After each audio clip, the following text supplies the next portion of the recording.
Nos situamos en Barcelona, una mañana de finales del siglo XIX.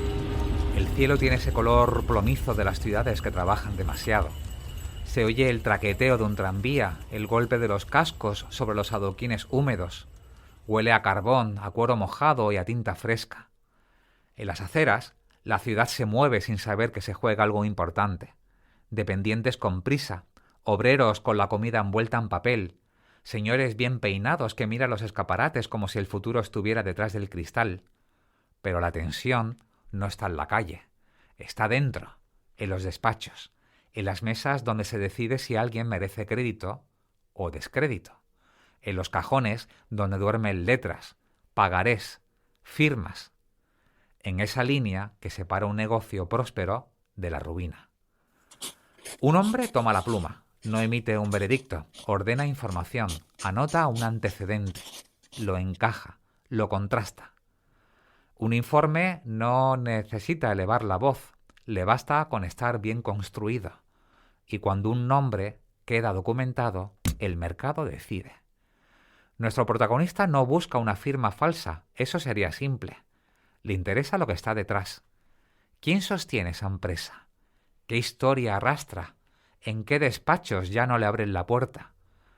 En aquel tiempo, el peligro no siempre estaba en el engaño evidente, sino en la respetabilidad bien construida, en el empresario correcto en apariencia que deja impagos a su paso. Nuestro protagonista lo sabe, lo ha visto demasiadas veces. En el comercio del siglo XIX no se vivía del pago al contado, se vivía del plazo, de la letra, del pagaré que vencía meses después. Y cuando se vende a plazos, lo decisivo no es si alguien puede pagar hoy, es si va a querer pagar mañana. El informe no preguntaba solo cuánto, tenía un nombre.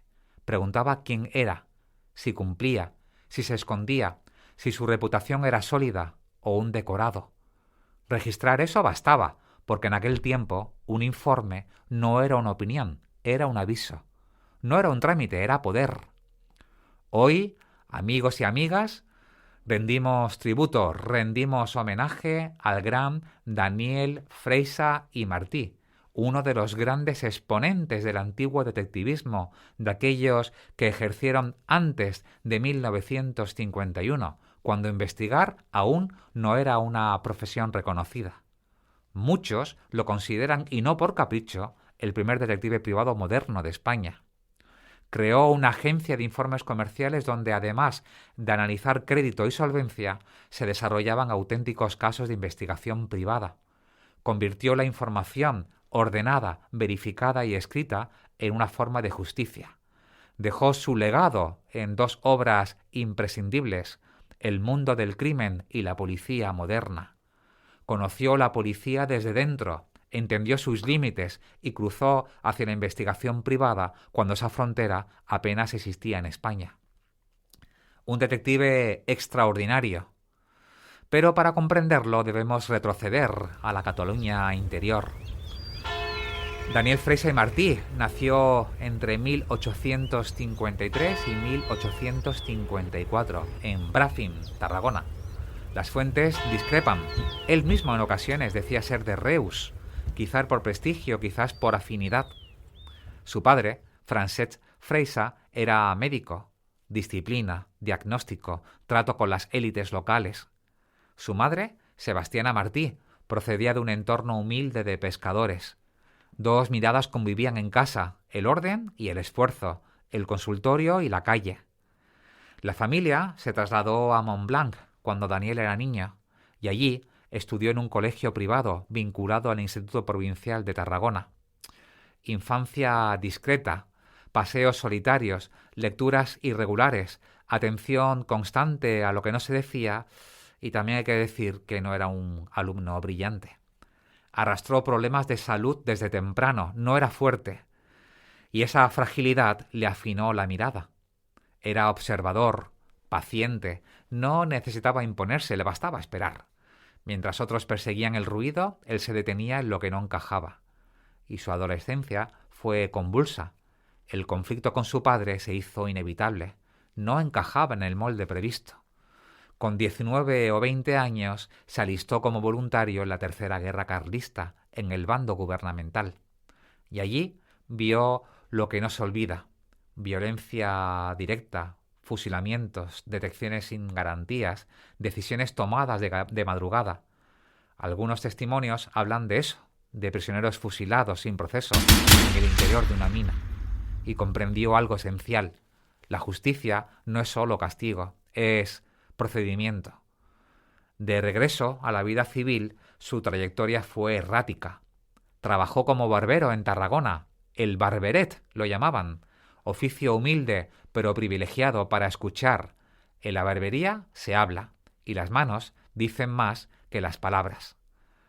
Freixa frecuentó ambientes nocturnos, cafés, cartas, ganó y perdió dinero. Aprendió a reconocer la mentira cuando baja la guardia. Se casó con María Fontana, hija de un comerciante. Intentó una vida estable. Con la ayuda de su suegro abrió una barbería en Reus, pero fracasó. Llegaron deudas, tensiones, separación y nació su hija Pepita. Y se abrió un conflicto judicial largo y desgastante. Nada se oculta aquí. No levantamos una estatua, contamos una vida. Después trabajó como funcionario municipal en la Bisbal del Penedés y entonces empezó a acercarse, casi sin saberlo, al oficio que lo definiría: la vigilancia. A finales de la década de 1870, su carrera policial se consolida. En 1878 asume funciones de orden público. En 1879 figura como inspector del Cuerpo de Vigilancia en Barcelona, en el distrito que hoy llamaríamos Ciudad Bella. Empieza desde abajo, asciende rápido, no por fuerza, por método. Acumula condecoraciones que hoy suenan a otra España: la Cruz de Carlos III, el nombramiento como caballero de la Real Orden de Isabel la Católica, el título de Benemérito de la Patria, una medalla de primera clase de la República Francesa. No eran solo medallas, era reconocimiento a la eficacia. Pasó por Tarragona, Oviedo, Barcelona y Madrid, siempre cerca de estafadores, falsificadores y timadores, los artistas del papel. Analizaba, no se conformaba con la confesión, buscaba el contexto. La Barcelona que le tocó no era tranquila, era anarquismo, bombas, miedo, y dirigió a hombres. Aprendió que el poder policial tiene límites y excesos. Sufrió malaria, renunció, volvió, ascendió, cayó, regresó. No fue derrota, fue resistencia. En esos años se especializó en el crimen que no mancha las manos, sino los libros de cuentas, la falsificación, el fraude, la estafa, el delito que no grita pero firma. En la policía, su fama se construyó en un terreno poco romántico. Estafadores reincidentes, falsificadores pacientes, hombres que vivían de una caligrafía bien aprendida. Freixa seguía detalles mínimos: una dirección repetida, un sello demasiado nuevo, un papel que aún olía a tinta. Y cuando detenía a uno, no celebraba, registraba. Sabía que detrás de un falsificador hay una red, y detrás de una red un mercado. Y entonces llegó el quiebre. En 1886, tras un cambio de gobierno, Daniel Freixa es apartado del servicio. No por error, no por sanción. En la España de la Restauración, los cargos policiales dependían del color político del momento. Aquello tenía un nombre: cesantía. Legal, habitual, profundamente inestable. Para muchos habría sido el final, pero para Freixa fue otra cosa. Libre de la estructura oficial, entendió que el conocimiento acumulado no tenía por qué quedarse en la policía. En Europa ya operaban agencias privadas de información mercantil y él sabía dos cosas: que el comercio necesitaba información veraz y que el método policial podía trasladarse al negocio. Lo que para otros fue destitución, para él fue oportunidad. En enero de 1888 funda en Barcelona la Vigilancia y Seguridad Mercantil. La prensa lo definió como Centro General de Informes Comerciales, gestión y cobro de créditos y referencias e investigaciones sobre toda clase de asuntos. Ahí está el salto. Ofrece investigaciones como servicio profesional. No es un expolicía de favores, es un empresario del método. Ese mismo año publica El mundo del crimen y Conviene detenerse. Freysa se aparta de las teorías que explicaban el delito como tara biológica inevitable. Para él, el criminal no nace marcado, se forma, se moldea en el entorno, a veces se perfecciona en prisión. Él no justifica, explica e introduce una idea clave. Investigar no es solo detener, es comprender mecanismos para anticiparse. En 1893 publica La policía moderna.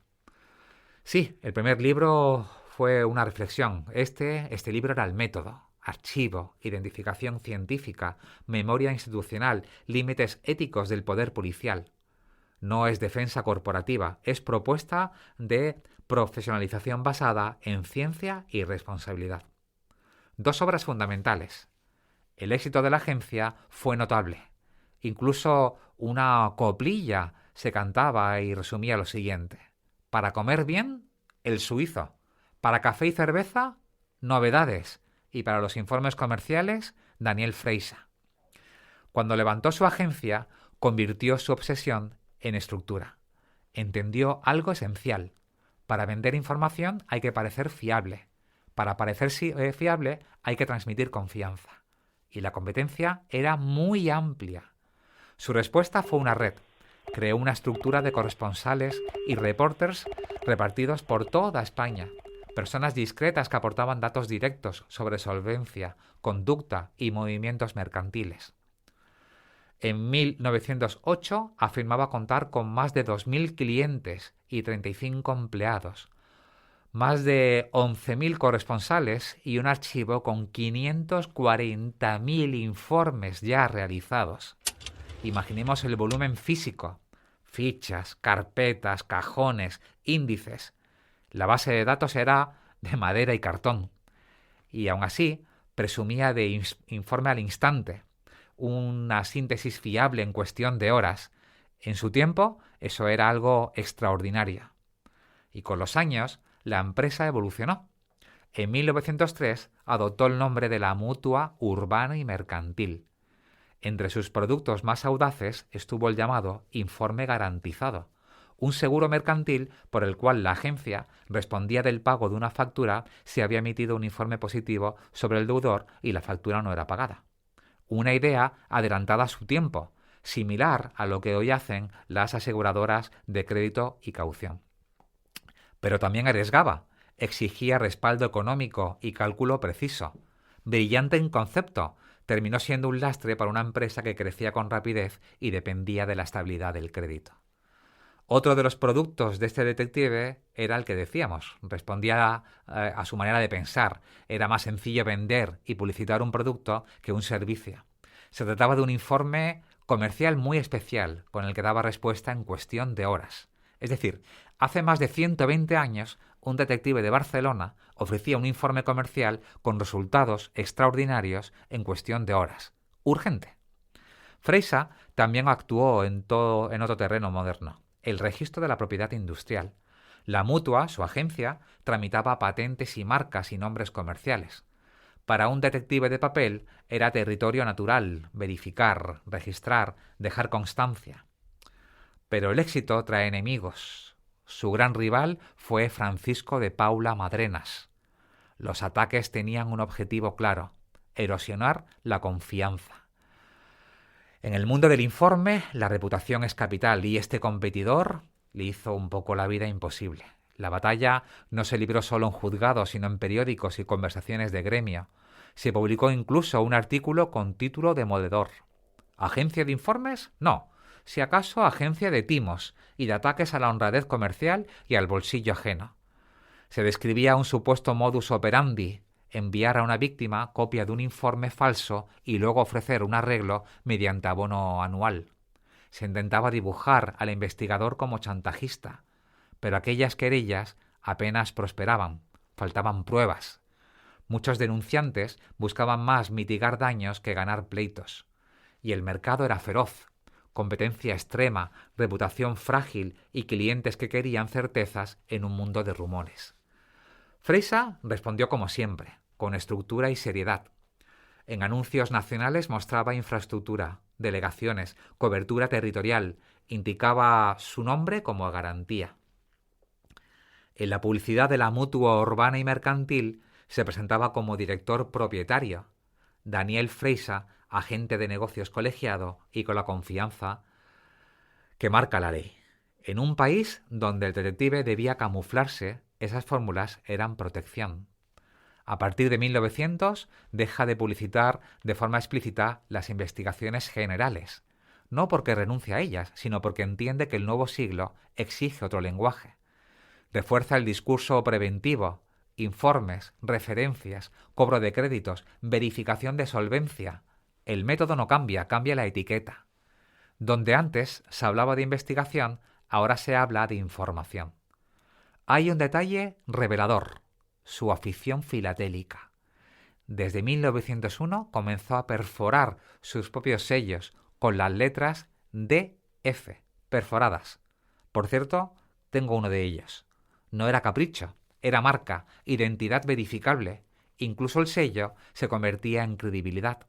Y aquí encaja la otra construcción decisiva: el mundo editorial como extensión del despacho. En 1900 aparece la Mutua Urbana y Mercantil. No era una revista, era una especie de herramienta. Tras el artículo inicial, a menudo firmado por Domingo Pelfort, un hombre de confianza, se incluían registros de nuevas empresas, referencias, créditos recuperados, marcas, patentes y siniestros satisfechos. Información utilizable. Con el tiempo, la estructura se expandió por Madrid, Bilbao, Sevilla y La Coruña, además de Barcelona. No se trataba solo de abrir oficinas, era tejer una red coordinada y constante. Detrás de cada provincia había nombres propios, colaboradores, delegados, corresponsables. Piezas de un engranaje que permitió ofrecer algo excepcional para su época: información rápida, contrastada y operativa. En términos actuales, diríamos que Freisa creó una plataforma: oficina central, delegaciones, corresponsales, archivos, boletines, servicios convertidos en productos y, por encima de todo, reputación. Esa combinación explica por qué algunos lo sitúan entre los pioneros. Freisa no fue solo gestor, comprendió que la información también orienta decisiones colectivas. Escribía como investigaba, con intención y destinataria. En 1903 dio el salto a la política. Se presentó por el distrito de Falset-Gandesa y obtuvo acta de diputado provincial dentro del espacio conservador vinculado a Francisco Silvela. No buscaba tribuna, buscaba influencia. Pero la política amplifica las sombras. Barcelona aún arrastraba el recuerdo de los atentados y de la represión asociada a Montjuïc. Freisa pertenecía a esa misma época, no como símbolo aislado, sino como una parte de la estructura que actuó bajo la presión extrema. Conviene ser sobrios. Aquellos años fueron complejos y el juicio histórico rara vez es simple. El oficio del investigador nace en terreno resbaladizo y Freisa, que escribió sobre método y límites, conocía el riesgo de ejercer poder sin contención. Ningún oficio nace en soledad. Daniel Freisa no fue un lobo aislado. También dentro de la estructura de inspectores, agentes y colaboradores en una Barcelona convulsa. Entre ellos, uno de sus mejores amigos, Antoni Tressols, inspector del Cuerpo de Vigilancia y figura vinculada a operativos en el contexto de la conflictividad anarquista de final de siglo. Mencionarlo no es añadir un nombre, es asumir el marco completo. Avances en la profesión y una época marcada por la presión política y urgencia por resultados. Y los últimos años llegan sin épica. Por cierto, que Antoni Tressols también es uno de esos referentes del antiguo detectivismo, de aquellos que ejercieron antes del año 1951. A comienzos del siglo XX, la salud de Freisa empieza a resentirse. El cuerpo vuelve a marcar límites. En 1904 delega funciones ejecutivas. En 1906, dos hombres de confianza fundan una empresa competidora. Y en 1907 pierde su escaño provincial por escaso margen. Recurre, pero no prospera. La vida empieza a cerrarse. A finales de 1909 su estado empeora. Ya no hay archivos que ordenar, solo cansancio. Daniel Freisa y Martí fallece en Barcelona el 7 de enero de 1910. Descansa en el cementerio de Montjuïc, a unos metros de su amigo Antoni Tressols. En febrero se constituye sucesores de Daniel Freisa y en agosto de 1910 la empresa se declara en quiebra. Como si ese oficio hubiese sido inseparable de su pulso. Su recuerdo parece inamovible y desde luego constituye uno de los máximos ejemplos, el de un hombre que convirtió la información en método y el método en oficio.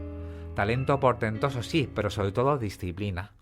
Y finalmente, amigos, una reflexión que conviene recordar. Morir es la consecuencia de la vida y de nosotros depende que cuando llegue ese instante lo que dejemos atrás sea lo bastante relevante como para dignificar la memoria que leguemos a nuestros sucesores. Y hasta aquí nuestro homenaje a Daniel Freisa y Martí, nuestro protagonista de hoy en Personajes de Carne y Sabueso.